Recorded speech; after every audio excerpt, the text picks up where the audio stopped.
Est-ce que vous trouvez ça normal que des partis politiques qui ont eu un appui populaire important, 7, 8, 10, 12 n'aient pas de représentants à l'Assemblée nationale? Est-ce que vous trouvez ça normal qu'un parti politique qui est arrivé deuxième dans l'appui populaire, dans le suffrage populaire, se retrouve au gouvernement et dirige l'État pendant plusieurs années, surtout s'il est majoritaire?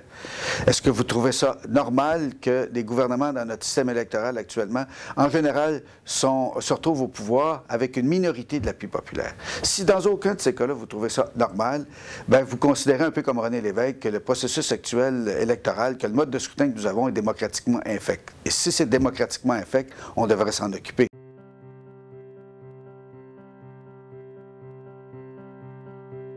À l'heure actuelle, c'est quand même incroyable. Harper gouverne de façon majoritaire, mais en ayant remporté moins de voix, finalement, que les oppositions réunies. C'est arrivé à quelques reprises où le parti qui est arrivé deuxième, surtout à former le gouvernement, est un gouvernement majoritaire. Et donc, il n'y a pas une conformité entre la majorité parlementaire et la majorité populaire. Et il devrait y en avoir une. Il y a des gouvernements archi-minoritaires, au bout du compte, qui se comportent comme s'ils avaient l'appui de 90% de la population.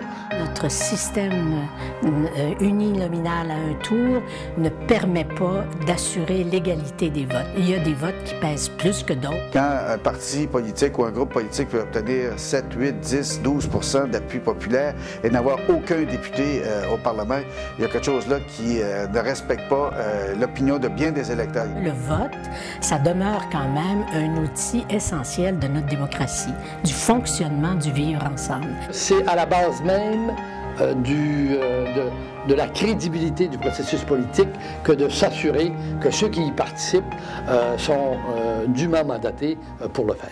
Alors, je vous invite fortement à vous joindre à nous le 15 février au bar de l'Île Noire pour venir assister, participer, pas juste assister, mais participer à un procès. Le procès du mode de scrutin que nous avons depuis plus de 200 ans. J'aurai à ce moment-là le rôle de procureur de la poursuite qui va dénoncer et expliquer pourquoi on devrait changer le mode de scrutin, pourquoi on devrait le condamner parce qu'il est inacceptable au plan démocratique. Je vous invite très fortement à venir participer à ce procès le 15 février prochain à Lille, au bar L'Île Noire, 1649 Saint-Denis. Et puis, il y a aussi de la bonne bière.